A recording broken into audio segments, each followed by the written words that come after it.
রাধে রাধে, হরে কৃষ্ণ। সবাই কেমন আছো? আশা করি খুব ভালো আছো, আর আমরাও খুব খুব ভালো আছি। তো দেখো, বাঙালির 12 মাসে 13 পার্বণ তো লেগেই থাকে। তো নতুন বছর, বাসন্তী মায়ের আগমন, খুব ভালো লাগছে। এদিকে চৈত্র সংক্রান্তি শেষ, পয়লা বৈশাখ শেষ, তারপর আবার এসে গেছে বাসন্তী মায়ের পুজো। তো কার কার কোথায় কোথা থেকে দেখছো, আর কোথা কোথায় তোমাদের বাসন্তী পূজা কেমন হচ্ছে তোমাদের ওখানে, কমেন্ট করে জানাবে। তা আমাদের এখানে লামডিংয়ে ক্রসিং গেটে একটা বাসন্তী পূজা হয়।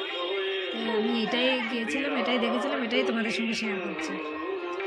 যদিও শরৎকালে দুর্গাপূজাটাই আমরা বেশিরভাগ অনেকেই আমরা জাঁকজমকভাবে নিই, এটাতে কেনাকাটা হয়, কিন্তু এটাতে এরকমভাবে হয় না। কিন্তু এটাও কোনো অংশে এটাও কম নয়। কিন্তু ঠাকুরকে দেখলে, মাকে দেখলে বা ওয়েদার বুঝলে তোমরা ওইভাবেই মনে হবে যে শরৎকালে দুর্গাপুজো উপভোগ করছি আমরা।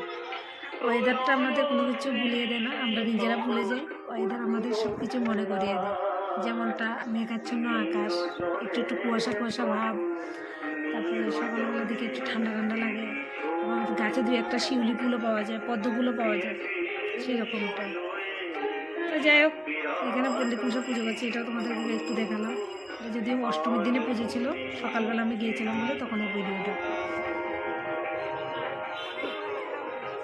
আর এখানে দেখো, এখন মায়ের মুখ দেখতে পাবে তোমরা।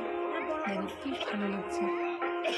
ভিডিওতে দেখে যতটা ভালো লাগে না, তোমরা সামনে থেকে দেখলে মুগ্ধ হয়ে যাবে, জাস্ট মায়ের মুখটা দেখলে। তো তোমরা কে কোথা থেকে দেখছো আমাকে কমেন্ট করে জানাবে। আবার দেখা হবে নতুন একটা ব্লগে, নতুন একটা ভিডিও নিয়ে। খুব তাড়াতাড়ি রামনবমীর ভিডিও নিয়ে আসবো। ততক্ষণ ভালো থাকবেন, সুস্থ থাকবেন। রাধে রাধে, হরে কৃষ্ণ।